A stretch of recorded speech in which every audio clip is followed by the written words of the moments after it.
What if yield aggregators are secretly the most dangerous convenience you've ever clicked approve on and you had absolutely no idea? We're not talking about a minor footnote risk here. We're talking about a system where billions of dollars sit in smart contracts, controlled by teams you've never met, audited by firms that sometimes miss the thing that matters most. Let's back up, because the pitch sounds incredible on the surface. You deposit your crypto, and some algorithm bounty hunts the best yields across dozens of protocols, so you don't have to. It's like hiring a financial advisor who works 24 hours a day, never sleeps, and charges you a fraction of a percent, except that advisor is code. And code can be exploited. The yield aggregator boom really took off around 2020 and 2021, when DeFi summer turned ordinary people into overnight yield farmers chasing triple-digit APYs like they were going out of style, and spoiler, they were. Protocols like Yearn Finance essentially democratized a strategy that hedge funds had been running for years. And for a moment, it genuinely felt like the future of finance was a browser tab away.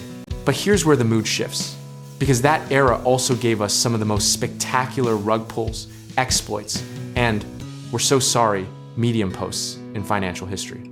The Harvest Finance exploit in 2020 drained $34 million in under 7 minutes. 7 minutes, because one flash loan turned the whole elegant system into a very expensive lesson. The psychological whiplash of that period is something DeFi veterans still talk about, because you'd go from reading a tweet about a new 200% APY vault to watching your balance approach zero by morning. Researchers at Chainalysis estimated that DeFi hacks accounted for over $3.8 billion in losses in 2022 alone. And yet the ecosystem kept growing, which tells you something profound about human optimism or stubbornness, depending on your perspective. Historically, every major financial innovation has carried a version of this counterparty risk story, from correspondent banking to money market funds, breaking the buck in 2008. The difference with yield aggregators is that the counterparty isn't a single bank, it's a cascading stack of protocols, oracles, and bridges, meaning your risk is layered like a parfait and not the delicious kind. There's a common misconception that if a protocol has been audited, you're basically safe. And that belief has cost people real money more times than anyone wants to count. Audits are snapshots, not guarantees. They tell you what a team of smart humans found on a specific day, and DeFi moves so fast that a protocol can integrate a new strategy the day after the audit closes and introduce a brand new attack surface.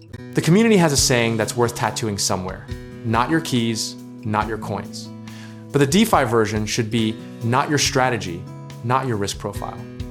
When you deposit into an aggregator, you're outsourcing not just the yield hunting, but also every risk decision that strategy makes on your behalf, often across 5 or 6 underlying protocols you've never individually assessed.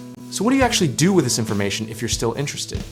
Because the yields can genuinely be compelling, and dismissing the entire category would be throwing the baby out with the bathwater. The historical lesson from every volatile financial cycle is the same. Position size is your best friend, and allocating no more than you can afford to lose entirely in any single smart contract system is a discipline that separates survivors from cautionary tales.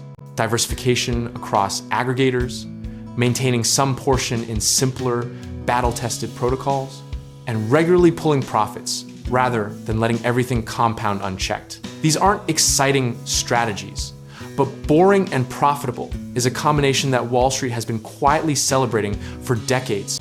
The irony is that the aggregator promises to remove complexity from your life while quietly multiplying the number of ways things can go wrong underneath the hood. There's something almost poetic about the fact that the tool designed to save you time and maximize your returns requires you to spend significant time understanding its risks to use it responsibly.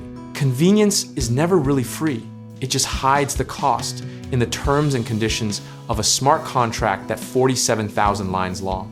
At the end of the day, yield aggregators represent a genuinely useful financial primitive that happens to live in one of the most adversarial technical environments ever created.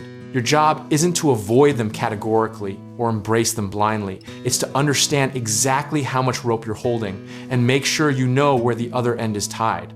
Discipline, position sizing, and consistency will outlast any 300% APY that shows up in your Twitter feed on a Tuesday night.